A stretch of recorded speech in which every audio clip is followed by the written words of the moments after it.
अस्सलामुअलैकुम। आपको श्रवण कुमार की एक कहानी सुनाने जा रहा हूँ। शुरू करने से पहले आप लोगों से गुजारिश है कि मेरे चैनल को सब्सक्राइब करें और बेल आइकॉन को भी दबाएं ताकि आपको मेरे चैनल का नोटिफिकेशन मिलता रहे। गर्मी के दिन थे। एक लड़का अपने अंधे और बूढ़े माँ बाप को काशी की यात्रा के लिए ले जा रहा था। उस लड़के का नाम श्रवण कुमार था। चलते चलते रात हो गई। ये लोग एक दरख्त के नीचे ठहर गए। बूढ़े माँ बाप को प्यास लगी। उन्होंने अपने बेटे से पानी मांगा। श्रवण कुमार पानी की तलाश में निकला।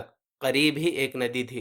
श्रवण कुमार घड़े में पानी भरने लगा। इससे ऐसी आवाज पैदा हुई जैसे कोई जानवर पानी पी रहा हो। उसी रोज राजा दशरथ शिकार के लिए उस जंगल में आए थे और करीब ही शिकार की तलाश में बैठे हुए थे।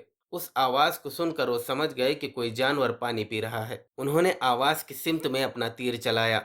एकाएक चीख सुनाई दी। राजा दशरथ दौड़कर नदी पर पहुंचे। देखा कि एक लड़का उनके तीर से जख्मी होकर तड़प रहा है। राजा दशरथ ने लड़के के सर को अपने जानों पर रखा और पूछा, तुम कौन हो?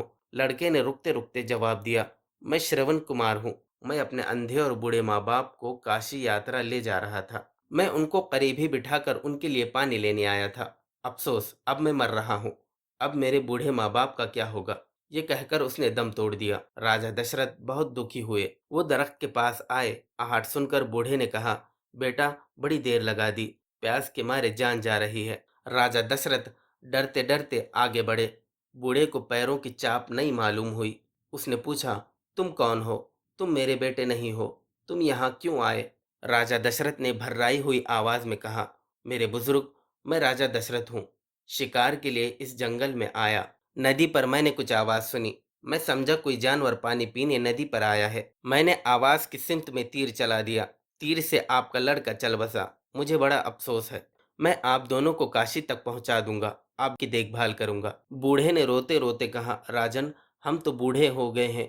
अब जीने की आरजू किसको है? तुमको बेटे की जुदाई के गम का अंदाजा नहीं। फिर थोड़ी देर चुप रहकर उसने बद्दुआ की, राजा जाओ, जिस तरह तुमने हमारे बेटे को हमसे जुदा किया है, परमात्मा तुमको भी तुम्हारे बेटे से जुदा करेगा। उस वक्त तुम्हें पता चलेगा कि बेटे का गम क्या होता है।